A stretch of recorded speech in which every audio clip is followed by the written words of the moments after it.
Okay, so I'd like to talk about something that I honestly didn't think too much about it until I really started looking into it. And that's the pasta and wheat. Now, I know when you hear the words pasta shortage, you might immediately think, "Oh, great, here we go, another thing that we're apparently going to run out of." But just hear me out for a sec. And also, I completely understand that reaction, but this is this needs to be treated a little bit more seriously because we've heard so many warnings over the last few years about shortages of different products, and sometimes they never really eventuate. But just hear me out. So I also want to be really clear from the beginning. I'm not saying that we're all going to run out of pasta. I'm not saying you need to go to the supermarket tomorrow and buy the whole store of pasta out, but there are some genuine things that are happening with wheat supplies around the world that I do think we need to pay attention to, because pasta just isn't magically produced and it doesn't just appear at the supermarket. It starts with the wheat, starts with growing the wheat, and it's also, like my previous video, it's also affected by the water shortages that a lot of countries are facing at the moment, especially on top of that, heat waves as well. So at the moment, global wheat production, according to this report, is expected to be lower in 2026 than it was last year. And that the FAO is forecasting global wheat production of around 806 million tons, which is about 4% lower than the previous year. Now, 4% might not sound like a huge number, but when you're talking about hundreds of millions of tons of wheat, that's an enormous amount of food. And then add in that to, add in the weather to that. And I think this is probably one of the biggest things people don't always think about. Like I said, you've got the heat waves, you've got the potential for water shortages, and, farmers can do everything, and, they can do everything right and still have a terrible harvest because of these factors. You can plant at the right time, you can fertilize, you can manage the crops, but if you don't get enough rain, or like I said, the heat waves, especially the heat waves at the wrong time, any major events happen in between there isn't a lot you can do. And Australia, in Australia here, we feel this here too. We're obviously not immune to this as well. But, I am noticing, especially when I do go online and if I do buy some groceries, I usually put some pasta bags in there, and lately they have been out of stock. And they usually take like a couple of days to restock. So, things aren't looking real good when it comes to that. Like, there is obviously like a certain strain on the system. And, I'm not panicking, but I am just quietly keeping my eye on it and just buying a couple of extra bags every time I go shopping. And so, a couple of these reports that I am seeing at the moment are from the Australian government, or the Australian Crop Report, I should say. Um, ABARES is forecasting Australian wheat production to fall 26% to 26.7 million tonnes in 2026. It also says New South Wales wheat production is forecast to fall 37.5%, largely because of dry conditions. And we haven't had a lot of rain lately, but today we did have some rain. And for the food outlook, so the UN's Food and Agriculture Organization says global cereal production is expected to remain historically high in 2026 to 2027, although wheat, coarse grains, and rice production are expected to severely decline from record levels.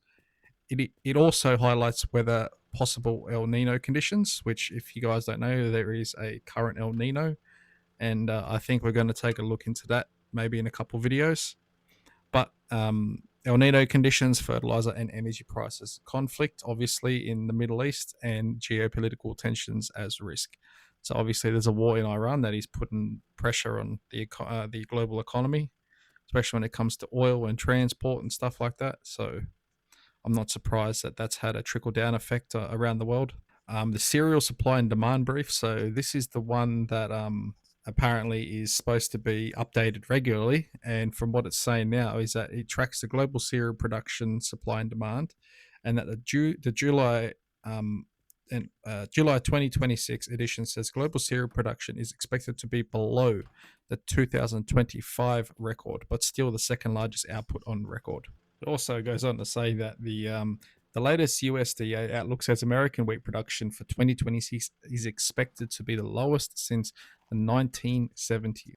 Drought has affected important wheat growing areas, particularly across the Great Plains. And this is particularly interesting when we're talking about pasta because The USDA has also reduced its forecast for US durum and other spring wheat production. So I do think that there will be some sort of shortage. Um, I do think that the Middle East, the conflict over there, is having a major impact just on shipping. But I also think that the weather and the heat waves that are just kind of happening all over the place are playing the biggest part.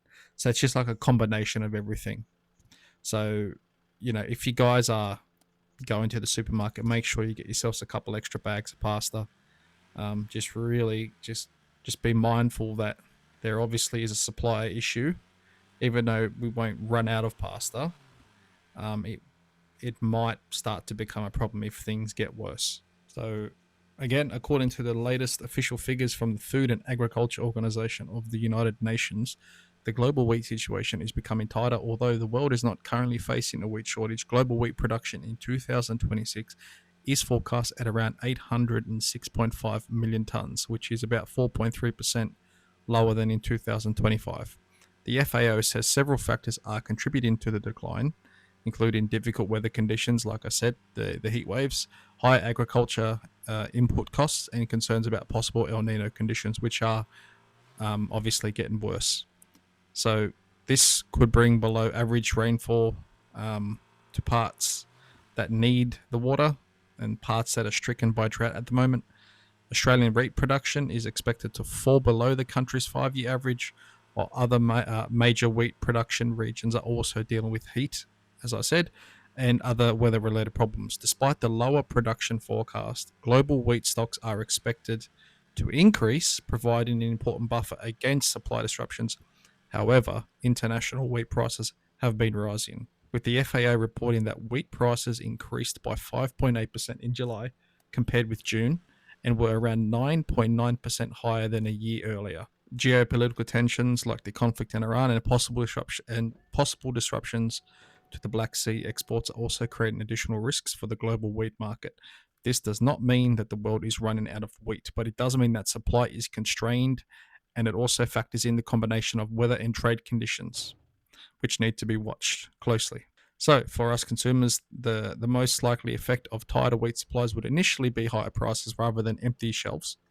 Products such as bread, flour, and pasta could become more expensive if wheat and other production costs continue to rise, which they will.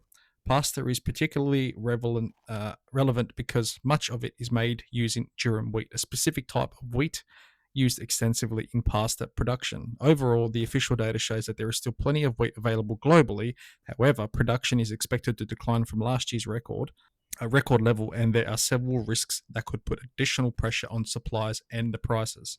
Now, the situation would depend heavily on weather conditions, as I just said, harvest results, geopolitical tensions, international trade, and the coming months forecast. So that was a basically just like a brief, like a opinion piece, brief, whatever you want to call it. Now, my own opinion is that I don't see the weather getting any better anytime soon. Every time I hear about the El Nino, it just seems to be getting worse and worse and worse. Um, Droughts are, like I said in my last video. If you haven't seen that, go check it out. We talked about the water crisis that's going on. Even though it's not being brought to the news, I do think that it is happening regardless whether mainstream news is talking about it. Now, with that being said, all these factors play into everything. So everything from the current water shortage or the current water issues to this, to the weather, to what's happening in the Middle East, like there eventually something has to give and there will be a knock-on effect. And I always believed we were a globally connected economy. Just because some countries are independent from others doesn't mean that we are not part of the global chain. That, again, we're all connected. And myself, even though I'm located in Australia and technically we are basically the furthest away from any country, we are solely reliant on the trade of other countries. So even though wheat supplies will take a hit, it does say that we won't run out of pasta. However, that is if everything plays out.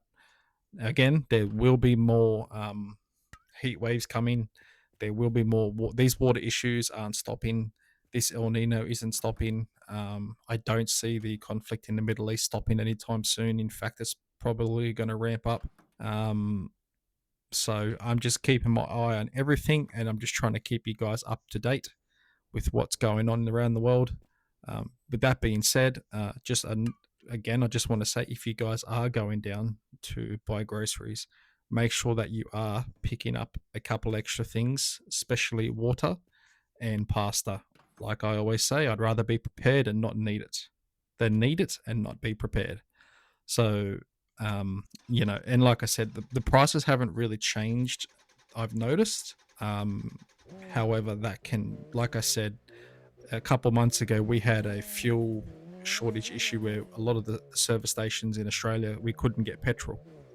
And that was never a thing that was ever thought that would ever happen, and it happened really quickly. And even though it recovered quickly, it's the fact that it even happened in the first place just shows how weak some of these trade chains are, really. If all it takes is one issue, and it just compounds. Now you factor in a conflict in the Middle East, which the Strait of Hormuz is like a very high traffic area for oil and transport.